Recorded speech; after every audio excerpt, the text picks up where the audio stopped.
لا حول ولا قوة إلا بالله العلي العظيم. أعوذ بالله من الشيطان الرجيم. بسم الله الرحمن الرحيم. الحمد لله الذي لا يبلغ مدحته القائلون ولا يحصي نعمه العادون ولا يأتي حقه المجتهدون الذي لا يدركه بعد الهمم ولا يناله غوث الفتن الذي ليس لصفتيه حد محدود ولا نعت موجود ولا وقت معدود ولا عجل ممدود. فطر الخلائق بقدرته ونشر الرياح برحمته وابتدى بالصخور ميادان الأرض. الصلاة والسلام والتحية والإكرام النبي الموجد ورسول المصدق بسمع في السماء أحمد وفي الأرض بالقاسم محمد وعلى أهل بيته الطيبين الطاهرين المعصومين المنتخبين المنتجبين وعظم الله عنهم الرصا وتأخرهم تطهيرا.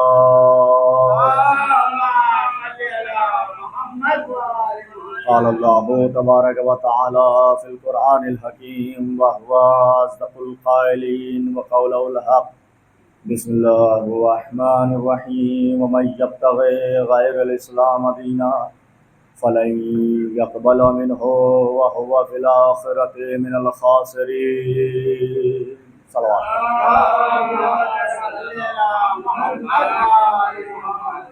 حضرات ذی وقار، محبان آل اطہار اور شیعان حیدر کرار، کیونکہ ایام عزا کا سلسلہ جاری و ساری ہے اور تمامی لوگ اپنے اپنے کاموں میں مشغول، لیکن پھر بھی وقت نکال کر جناب سیدہ کے لال کو پرسا دینے کے لیے تشریف فرما ہے۔ قرآن کی وہ آیت کہ جو آدمیت کے لیے، جو انسانیت کے لیے، انسان کو دعوت دینے کے لیے اللہ نے ارشاد فرمائی ہے، مسلسل اس آیت کی ذیل میں گفتگو ہو رہی ہے اور ہم ایک منزل تک دھیرے دھیرے پہنچ رہے ہیں،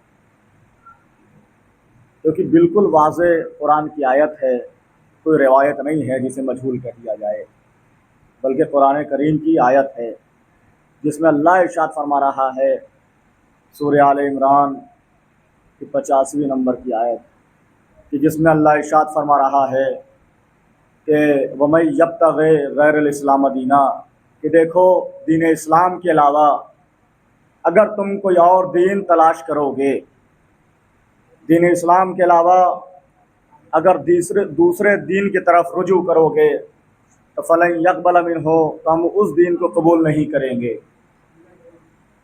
وَهُوَ فِي الْآخِرَةِ مِنَ الْخَاسِرِينَ، اور روز قیامت تم گھاٹا اٹھانے والے میں قرار پاؤ گے، گھاٹا اٹھانے والے میں شمار کیے جاؤ گے۔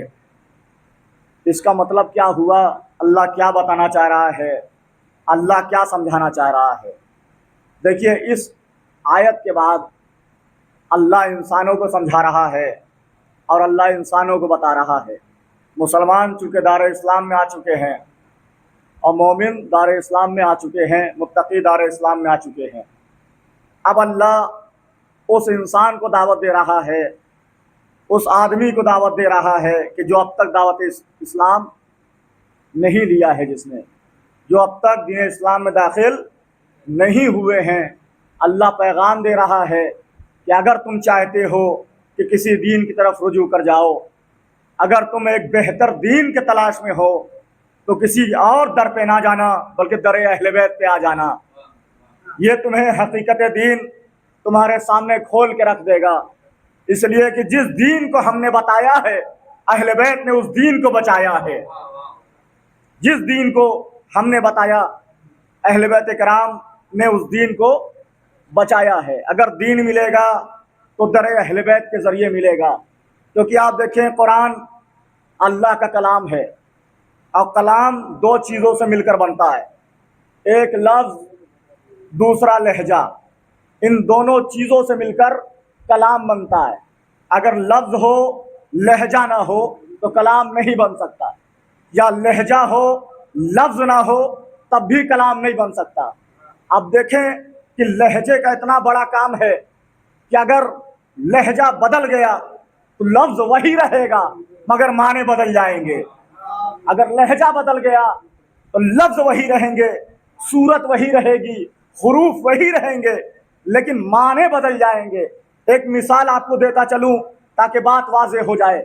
مثال کے طور پر اگر میں کسی کار کے شو روم میں پہنچ جاؤں ایک کار خریدنے کے لیے، اب کار کے شو روم میں گیا اور میں نے کار کو دیکھا، دیکھنے کے بعد میں نے کہا، تمام نگاہیں میں نے دوڑائی، تمام کار کو دیکھا اور دیکھنے کے بعد کہا کہ یہی کار ہے، یہی کار ہے۔ ایک لہجہ، بھئی لہجے کو دیکھیے گا کہ لہجہ کیا کام کراتا ہے۔ شو روم میں پہنچنے کے بعد کار کو دیکھا، کہا کیسی کار ہے، کیسی کار ہے؟ تو شو روم کے مالک نے ہاتھوں کو پکڑا، کہا کہ آئیے آپ گاڑی پہ بیٹھیے، میں شہر کا معائنہ کرا کے لے کے آتا ہوں۔ اب میں گاڑی پر بیٹھا، اب کار کا شو روم کا مالک جو تھا گاڑی پر بیٹھانے کے بعد اس نے پورے شہر میں چکر لگایا۔ اب جب پورے شہر میں چکر لگوایا گاڑی پر بیٹھا کر، تو اب جب میں نے گاڑی کے چلنے کو دیکھا تو میں نے کہا کیا خوبصورت طریقے سے چل رہی ہے، کیا بہترین طریقے سے چل رہی ہے، اتنی اچھی کار ہے۔ جب اس کی سہولتیں محسوس کی تو ہم نے کہا کیا اچھی کار ہے۔ اب جب شو روم کے مالک نے پورے شہر میں گھمانے کے بعد واپس شو روم میں پہنچا، اب میں نے جیسے ہی میں گیٹ کھول کے گاڑی سے باہر اترا تو اب میرا لہجہ بدل گیا۔ میں نے کہا کہ کیا کار ہے، کیا کار ہے، پہلے لہجہ تھا کیا کار ہے، اب لہجہ بدل گیا، کیا کار ہے۔ آپ دیکھیں لفظ وہی ہے لیکن پہلے والا جو لفظ تھا وہ مذمت کے طور پر تھا، وہ تضحیق کے طور پر تھا، لیکن اب جو دوسرا والا لہجہ ہے وہ تعریف والا لہجہ ہے، وہ تعریف والا لہجہ ہے کہ کیا کار ہے، کیا کار ہے، تعریف والا لہجہ ہے۔ اب سمجھیں کہ محمد مصطفیٰ نے کیوں کہا تھا انی تارکن فیکم الثقلین کتاب اللہ ہے وعطرتی واہل بیتی، کہ میں تمہارے درمیان دو چیزیں چھوڑے جا رہا ہوں، لفظوں کی صورت میں قرآن اور لہجے کے صورت میں اہل بیت۔ اللہ اکبر، یا رسول اللہ، یا علی۔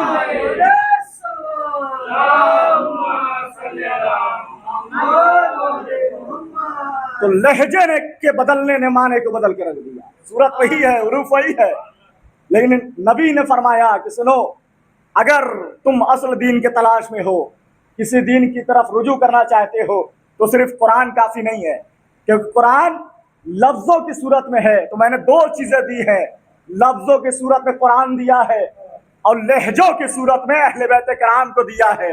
اب سمجھے کیوں اس شخص نے کہا کہ قرآن کافی ہے، کیوں اس شخص نے کہا کہ قرآن کافی ہے، تاکہ اس کے پاس لفظ رہے اور لہجہ خود بنا لے، لہجہ خود بنا کر دین کو لوگوں کے سامنے پیش کرے، کیونکہ لفظ ہے لہجہ نہیں ہے۔ اگر کہہ دیا کہ قرآن کافی ہے تو لفظ تو ہے مگر لہجہ نہیں ہے، تو اب اپنے طریقے سے قرآن کی آیت کو پیش انسان کر سکتا ہے۔ تو اسی لیے وہ فکر آئی اور وہ مردود آیا جس نے کہا کہ قرآن کافی ہے، تاکہ اپنے طریقے سے دین اسلام کو چلایا جائے، اپنے طریقے سے دین اسلام کو استعمال کیا جائے۔ لیکن آپ نے ملاحظہ فرمایا کہ دین اسلام اللہ کا دین ہے، کسی ملا کا دین نہیں ہے، کسی ملا کا دین نہیں ہے کہ آج کچھ اور فتویٰ آ گیا اور کل کچھ اور فتویٰ آ گیا۔ اللہ نے قانون بنا دیا نا، لن تجد لسنت اللہ تبدیلا، کہ اللہ کی سنت میں کبھی تبدیل نہیں پاؤ گے، یعنی جو اللہ نے کہہ دیا وہ روز قیامت کے لیے ثابت ہو گیا، روز قیامت کے لیے ثابت ہو گیا۔ 82 مقامات پر اللہ نے قسمیں کھائی ہیں، قرآن کریم اٹھا کر دیکھ لے، 82 مقامات پر اللہ نے قسمیں کھائی ہیں، اور ہر قسم کا تعلق یا علی سے ہے یا زہرا سے ہے، ہر قسم کا تعلق یا علی سے ہے یا زہرا سے ہے۔ ایک قسم اللہ نے کھائی، فلا اقسم بمواقع النجوم، مجھے اس ستارے کی قسم جب وہ کسی کے چوکھٹ پہ جھکا، جب وہ کسی کے چوکھٹ پہ جھکا۔ یہ قرآن کی آیت نہیں ہے، بلکہ دشمن علی کے چہرے پر تماچا ہے، دشمن علی کے چہرے پر تماچا ہے، کیونکہ زہرا کے علاوہ کوئی چوکھٹ نہیں بنی کہ جس کے چوکھٹ پر ستارہ نازل ہوا ہو، جس کے چوکھٹ پر ستارہ نازل ہوا ہو۔ پتا چلا کہ جب عوام قسم کھائے، جب انسان قسم کھائے تو اللہ کی قسم کھاتا ہے، اللہ قسم کھائے تو چوکھٹ زہرا کی قسم کھاتا ہے، اللہ قسم کھائے تو جناب زہرا کی چوکھٹ کی قسم کھا رہا ہے۔ فلا اقسم بمواقع النجوم، مجھے اس چوکھٹ کی قسم کہ جہاں ستارہ نازل ہوتا ہے، اس چوکھٹ کی قسم کہ جہاں ستارہ نازل ہوتا ہے، اور جناب زہرا کے علاوہ کوئی ڈر نہیں بنا کہ جہاں ستارہ نازل ہوا ہو۔ کہا کہ کب نازل ہوا؟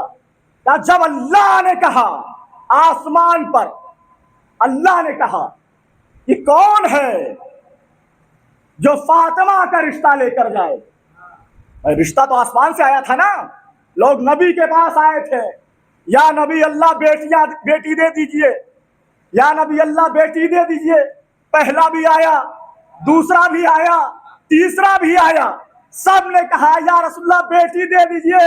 رسول اللہ نے کہا بیٹی تو ایک ہی ہے، بیٹی تو ایک ہی ہے، اور اس پر میری نہیں چلتی بلکہ اللہ کی چلتی ہے۔ یا رسول اللہ بیٹی دے دیجئے۔ اللہ نے پیغام سنایا، کہا کہ محمد اگر فاطمہ کو میں نے دیا، بھائی اللہ نے دیا نا شب معراج، اگر فاطمہ کو میں نے دیا تو رشتہ بھی میں بھیجوں گا۔ اللہ نے آسمان پر اعلان کیا کہ کون ہے جو زہرا کا رشتہ لے کر جائے گا، اور جیسے ہی آسمان میں یہ آواز گونجی، تمام لوگوں نے دعویٰ کیا، چاند آگے بڑھا، کہا یا اللہ اگر مرضی ہو، اگر اجازت ہو تو میں زہرا کا رشتہ لے کر جاؤں۔ اللہ نے کہا کہ چاند جہاں تو جائے گا نا وہ ایسا در ہے کہ جہاں داغ نہیں ہونا چاہیے، اور تیرے سینے پر داغ ہے، تیرے سینے پر داغ ہے، تو نہیں جا سکتا۔ سورج آگے بڑھا، کہا پروردگار مجھے بھیج دے، کہا تو بہت گرم ہے، اور جہاں جا رہا ہے وہاں گرمی کا کوئی کام نہیں، وہاں گرمی کا کوئی کام نہیں۔ دیگر تمام لوگوں نے طلب کیا پروردگار مجھے بھیج دے۔ اتنے میں تاریخ نے لکھا کہ زہرا ستارہ ایک گوشے میں اللہ کی تسبیح انجام دے رہا تھا۔ اب نہ جانے اللہ کی تسبیح انجام دے رہا تھا یا زہرا کی تسبیح پڑھ رہا تھا۔ جیسے ہی اللہ نے دیکھا زہرا ستارے کو، قریب بلایا، زہرا ادھر آ۔ زہرا ستارہ قریب آیا، میرے معبود کیا حکم ہے؟ کہا رشتہ لے کر جائے گا؟ کہا یا اللہ میں چاہتا ہی نہیں تھا کہ آپ مجھے بھیج دیں۔ زہرا نے اجازت خدا سے، خدا کی اجازت سے آسمان سے چلا، اور چلنے کے بعد تاریخ نے لکھا کہ صرف ستارہ چلا نہیں اور چل کر علی کے دروازے پر نہ اترا، بلکہ آسمان سے چلا۔ چلنے کے بعد ایک مقام پر آیا، ایک مقام پر آیا۔ جیسے ہی مقام پر آیا تمام صحابہ کرام کی نگاہیں ستارے کی طرف ہیں۔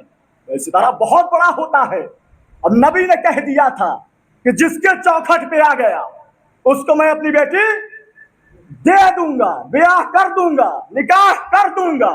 تمام صحابی کھڑے ہیں، نگاہیں ستارے کی طرف کہ میری چوکھٹ پہ چلا ہے، میری چوکھٹ پہ چلا ہے۔